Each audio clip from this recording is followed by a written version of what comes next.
जय हिंद। हम जानते हैं कि हाइड्रोजन एनर्जी पे पूरा वर्ल्ड रिसर्च कर रहा है और चाइना ने कल हाइड्रोजन एनर्जी पे चलने वाली ट्रेन रिलीज की है जो कि सक्सेसफुल रही और वो एक बहुत ही लग्जरी ट्रेन है जिसकी स्पीड 160 किलोमीटर प्रति घंटे रही।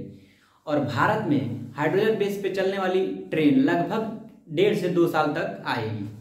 तो जानते हैं हाइड्रोजन एनर्जी में हाइड्रोजन और ऑक्सीजन मिलके कैसे काम करते हैं। नॉर्मली हम जानते हैं कि हाइड्रोजन एनर्जी पे जो भी वर्क होता है उसमें एट द एंड केवल गर्म हवा और भाप निकलता है और थोड़ा सा पानी निकलता है यानी मॉइस्चर के रूप में। तो देखते हैं इस रिएक्शन में कैसे रिएक्शन होता है और कैसे एनर्जी प्रोड्यूस होती है। उसके बाद हम जानेंगे व्हीकल और या फिर ये ट्रेन कैसे काम करती है।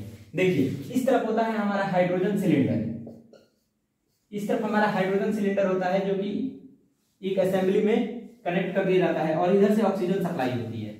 तो यहाँ पे जब इस चैम्बर में ऑक्सीजन आता है, सॉरी हाइड्रोजन आता है और इधर से ऑक्सीजन आता है तो बीच में इनके बीच में एक मेम्ब्रेन लगा देते हैं। मेम्ब्रेन एक झिल्ली होती है जो कि इलेक्ट्रॉन फ्लो को रोकती है। इलेक्ट्रॉन इधर से इधर नहीं जाने देगा और इलेक्ट्रॉन को इधर से इधर नहीं आने देगा, यानी इलेक्ट्रॉन के फ्लो को रोकेगा। और जब इलेक्ट्रॉन का फ्लो होता है तो हम जानते हैं कि तभी करंट का फ्लो होता है।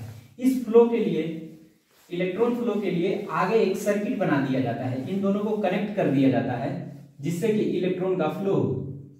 और इलेक्ट्रॉन का फ्लो इसमें इस साइड होगा तो इसके जस्ट अपोजिट करंट का फ्लो होगा। और करंट का फ्लो हम डायरेक्ट क्या करते हैं, इसी से बैटरी को जोड़ देते हैं और तब हमारी लिथियम आयन बैटरी चार्ज होने लगती है। और इस बैटरी से हम डायरेक्ट मोटर को चलाते हैं जो कि हमारी गाड़ी को चलाती है। और जस्ट चाइना का अगर ट्रेन देखें जो चाइना ने रिलीज किया, उसमें ट्रेन के टॉप पे हाइड्रोजन सिलेंडर रखे गए हैं। अगर ये ट्रेन है तो इसके टॉप पे हाइड्रोजन सिलेंडर रखे गए हैं और इसके टॉप पे ही रिएक्शन चैम्बर है जहां पे हाइड्रोजन और ऑक्सीजन रिएक्शन करके वाटर बनाते हैं और स्टीम बनाते हैं। और इनका सर्किट नीचे बैटरी चैम्बर में रखा गया है और इसी सप्लाई को आगे मोटर, इलेक्ट्रिक मोटर में दिया गया है।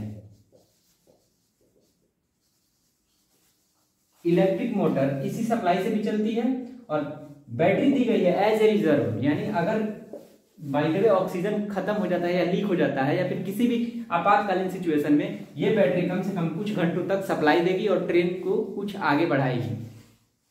ये डिजाइन बेस करके उन्होंने बनाया है। और यहीं पे ड्रेनेज सिस्टम है जहां से इसके द्वारा जो पानी निकलता है वेस्ट में वो पानी नीचे आएगा। हम जानते हैं कि अभी तक जितने भी प्रकार के हम लोग इस्तेमाल करते थे फ्यूल, पेट्रोलियम फ्यूल, कोल फ्यूल, डीजल फ्यूल या फिर इलेक्ट्रिसिटी, तो ये सभी कहीं ना कहीं स्मोक पैदा करते थे।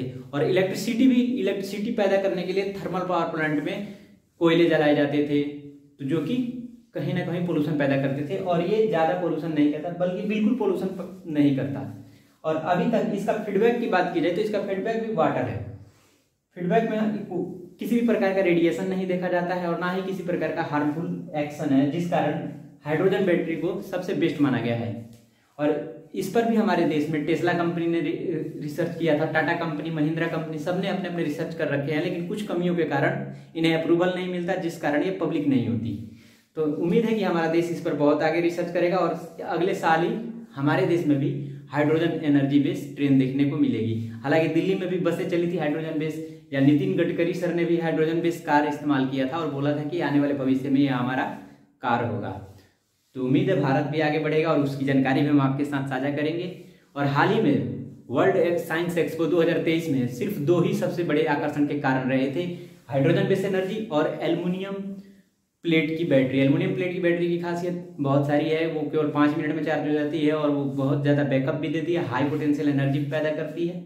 उसके बारे में भी जानकारी आपके साथ साझा करेंगे अगली वीडियो में। तब तक के लिए स्वस्थ रहें, सुरक्षित रहें और पढ़ते रहें। जय हिंद।